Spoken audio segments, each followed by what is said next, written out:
ಮುನಿಬಾಲ ಅಲ್ಲ ಮಣಿಪಾಲ. ಮುನಿಬಾಲ. ಮುನಿಬಾಲ ಹೌದು.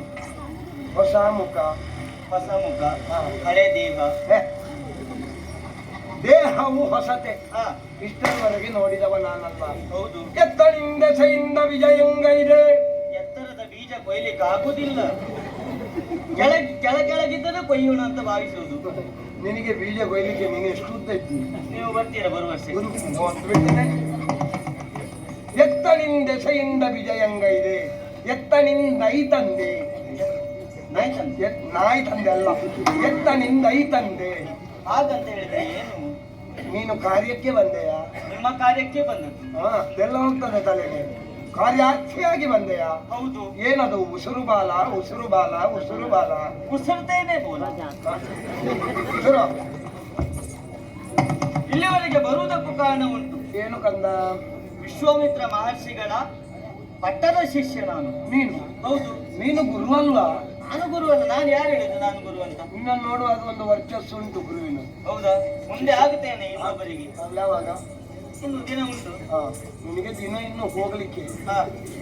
ಹೋಗ್ಲಿಕ್ಕೆ ಎಲ್ಲರೂ ಉಂಟು. ನೀವು ಹೋಗ್ತೀರಿ ಒಂದು. ಇಲ್ಲ, ಇವನನ್ನು ಯಾರು ಒಳಗೆ ಬಿಟ್ಟಿದ್ದಾರೆ? ಇವನನ್ನು ಕಳಿಸಿ. ಇವ ಬೇಡ, ನನಗೆ ಮಾತಾಡ್ತಾನೆ ಇವ. ಮಣಿಪಾಲರೇ, ಮಣಿಪಾಲಕ್ಕೆ ನಿನ್ನನ್ನು ಕೊಂಡೋಗ್ಬೇಕು. ಮಣಿಪಾಲ ಬರುವುದಕ್ಕೂ ಕಾರಣ ಉಂಟು. ಎಂತದ್ದು? ಅಯೋಧ್ಯೆ ಅರಸ ಶತಯಾಗವನ್ನು ಕೈಗೊಂಡಿದ್ದಾರೆ. ಅದಕ್ಕೆ ನೀವು ಬರ್ಬೇಕಂತೆ. ನಿಮ್ಮದ್ದು ಏನುಂಟು, ನಿಮ್ಮ ಪ್ರತಿಭೆ ಏನುಂಟು ಅಲ್ಲಿ ತೋರಿಸ್ಬೇಕಂತ ಗುರುಗಳು ಇಲ್ಲಿವರೆಗೆ ಕಳಿಸಿಕೊಟ್ಟಿದ್ದಾರೆ. ಬರುವೀರಿ? ನಿಮ್ಮನ್ನು ಚಂಡಾಲ ಯಾಗದ ಹವಿದಿವರುಣ್ಣಲು ಒಬ್ಬರಲ್ಲ, ಯತಿ ಮಂಡಲ ಭೂಸುರ ವರ್ಯರು ಖಂಡಿತ ಒಬ್ಬರಲ್ಲ. ಕ್ಷೀರ ಸಮುದ್ರದಿಗಾಗಿಯೂ ಮುಳುಗಲು ಬೆಳ್ಳಗಲ್ಲ, ಮಿಥ್ಯಾಚಾರ ಗಾದಿ ಜಗಕ್ಕೆ ದೊರೆ ಸ್ವರ್ಗಗೀರಲು ಸಾಧ್ಯವಿಲ್ಲ.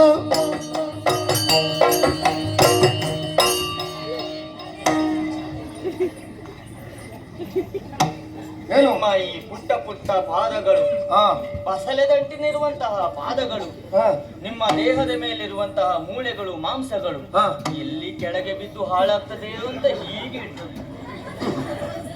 ನನ್ನ ದೇಹದ ಮಾಂಸ ಕಂಡ ಉದುರ್ತದೆ ಅಂತ ನೀನು ಬಟ್ಟೆ ಹಿಡಿಯುವುದಾ? ಆಲೋಚನೆ ಮಾಡಬೇಡ ಕಂದ. ಅದು ಉದುರ್ತಿದ್ರೆ ಒಂದು 5-6 ವರ್ಷಕ್ಕಿಂತ ಹಿಂದೆ ಉದುರ್ತಿತ್ತು. ಆಗಲೇ ಉದುರ್ಲಿಲ್ಲ, ಇನ್ನು ಉದುರ್ತದೆ ಅಂತ ಕಾಯಬೇಡ. ಅಲ್ಲಿವರೆಗೆ ಉಳಿದಿದೆಯಲ್ಲ ಅದೇ ದೊಡ್ಡದು. ಉಳಿಬಾರ್ದು ಅಂತ ನಿನಗೆ ಮನಸ್ಸಲ್ಲಿತ್ತು ಕಾಣ್ತದಲ್ಲ? ಅದಲ್ಲ, ಅದು ಅಲ್ಲಾಡ್ತ ಉಂಟು ಎನ್ನುವುದರ ಅರ್ಥ ಏನು? ಏನು? ನಿಮ್ಮ ದೇಹದಲ್ಲಿ ನಾವು ಇದ್ದೇವೆ ಎನ್ನುವ ತಮ್ಮ ಅಸ್ತಿತ್ವವನ್ನು ಸಾಬೀತುಪಡಿಸ್ತಾ ಇದ್ದಾವೆ.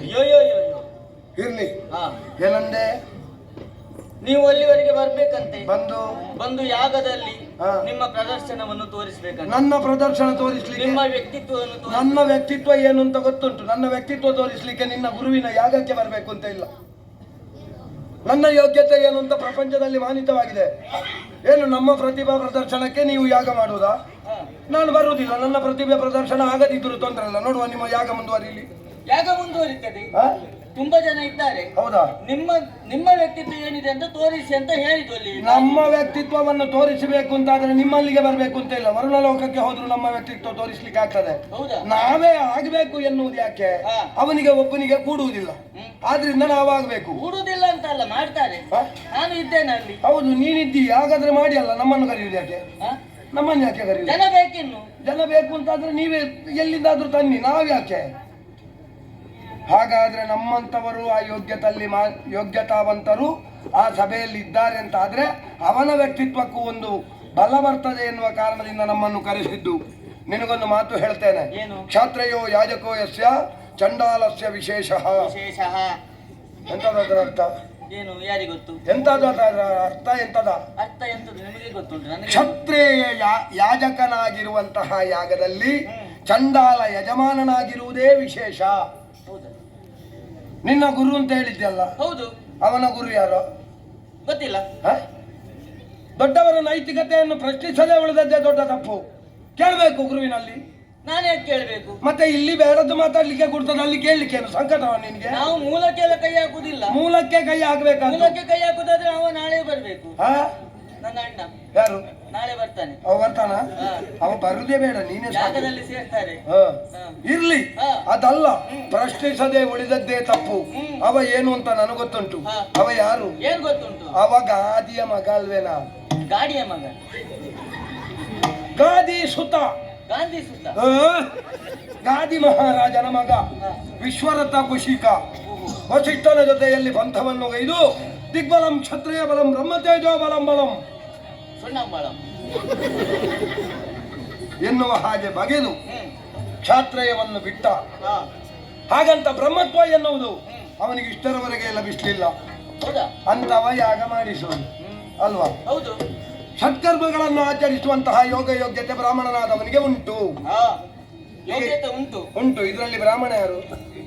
ನಮ್ಮ ಗುರುಗಳು. ಅವ ಬ್ರಾಹ್ಮಣ ಅಂತ ಯಾರು ಹೇಳಿದ್ದು ನಿನಗೆ? ನಾನು ಹೇಳುವುದು. ನೀನು ಹೇಳಿದ್ದೆಲ್ಲ ಮಾನಿತ ಆಗುವುದಿಲ್ಲ. ಅವರು ಬ್ರಾಹ್ಮಣರೇ. ನಮ್ಮಂತಹ ವೇದಜ್ಞರು ಹೇಳಬೇಕು. ಹಾ.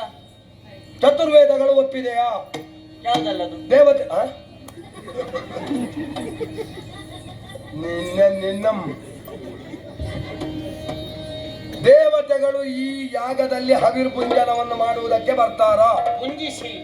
ವೇದಜ್ಞರಾದ ಬ್ರಾಹ್ಮಣರು ಇದನ್ನು ಒಪ್ಪುತ್ತಾರಾ ಎನ್ನುವುದು ಪ್ರಶ್ನೆ. ಹೌದಾ? ಅವನ ಜಾತಿ ಯಾವುದು ಅಂತ ಗೊತ್ತಿಲ್ಲದೆ ಕುಲ ಇಲ್ಲದವನ ಯಾಗಕ್ಕೆ ಈ ನಾಯಿಯ ಮಾಂಸ ತಿಂದವರು, ದನದ ಮಾಂಸವನ್ನು ಸಂಸ್ಕರಿಸದೆ ತಿಂದವರು, ಇಂಥವರೆಲ್ಲ ಯಜ್ಞ ಯಾಗಾದಿಗಳನ್ನು ಮಾಡಲಿಕ್ಕೆ, ಅದನ್ನು ಮಾನಿಸ್ಲಿಕ್ಕೆ ಈ ಯೋಗಿ ಬರ್ಬೇಕಾ? ನಿನ್ನ ತಲೆ ಮೇಲೆ ಮಾಡಿದ್ದೇನೆ. ಆಗ ನನಗೆ ಯೋಗಿ ನೀನು,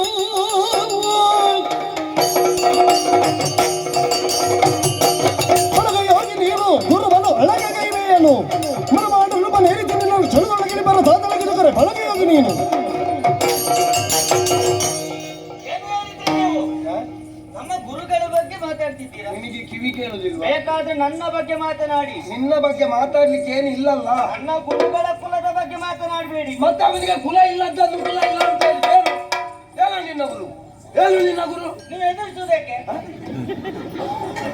ಇವನಿಗೆ ಹೊಡಿಲಿಕ್ಕೂ ಗೊತ್ತಿಲ್ಲ, ಇವನಲ್ಲಿ ಮಾತಾಡ್ಲಿಕ್ಕೂ ದೂರ ನಿಂತು ಮಾತನಾಡಿ. ಹೇಳು ನಿನ್ನ ಗುರು, ಧೈರ್ಯ ಬರ್ತದೆ. ಹೇಳು ನಿನ್ನ ಗುರು. ನಿಮ್ಮ ಗುರು ಏನು? ನಿಮ್ಮ ಕುಲ ಯಾವುದು? ಅದನ್ನ ಹೇಳಿ. ನನ್ನ ಕುಲ ಯಾವುದು ಎನ್ನುವುದನ್ನು ಪ್ರಪಂಚ ಒಪ್ಪಿಕೊಂಡಿದೆ. ಹೌದಾ? ಮೊದಲು ನಿನ್ನ ಗುರುವಿನ ಕುಲ ಯಾವುದು ಅಂತ ಅವ ಹೇಳಿ. ಪ್ರಪಂಚ ಒಪ್ಪಿದೆ ಅಂತ ಯಾರೇ ಬಾಯಲ್ಲಿ ಬಂದಿದೆ? ಪ್ರಪಂಚ ಒಪ್ಪದೆ ನನಗೆ ಎಲ್ಲ ಯಾಗದಲ್ಲಿ ಹೋತ್ರವಾಗಿ ಹೋಗ್ಲಿಕ್ಕೆ ಆಗುವುದಿಲ್ಲ. ಪ್ರಪಂಚ ಒಪ್ಪಿದ ಮೇಲೆ ನನಗೆ ಹೋಗ್ಲಿಕ್ಕೆ ಆಗುವುದು. ಎಲ್ಲ ಯಾಗಕ್ಕೆ ಹೊತ್ತು ಹೋಗುದು ನಿಮ್ಮನ್ನು? ಹೊತ್ತು ಹೋಗುದಲ್ವೋ, ಹೋತ್ರವಾಗಿ ಹೋಗುವುದಕ್ಕಾಗುವುದಿಲ್ಲ. ಹೌದಾ? ಹಾ. ಹಾ. ಎಂತದು ನಿನ್ನ ಗುರು? ಎಂತದು? ನಮ್ಮ ಗುರುಗಳು ಹಾ. ಯೋಗ್ಯತಾವಂತರು. ಇರ್ಲಿ, ಅವರ ಬಗ್ಗೆ ಮಾತನಾಡಬೇಡಿ. ಅವನ ಯೋಗ್ಯತೆ ಏನು ಅಂತ ನನಗೂ ನನಗೆ ಗೊತ್ತಾಗಬೇಕು. ಸಿಟ್ಟು ಬಂದ್ರೆ ಗೊತ್ತುಂಟಲ್ಲ, ಏನ್ ಮಾಡ್ತಿ? ಶಾಪ ಕೊಡ್ತೇನೆ. ಕೊಡು. ಕೊಡುವುದಿಲ್ಲ. ಯಾಕೆ? ಅದು ನಿಮಗೆ ಒಳ್ಳೆದಾಗ್ತದೆ. ಹ? ಹಾಗಾದ್ರೆ ಕೊಡುವುದಿಲ್ಲ.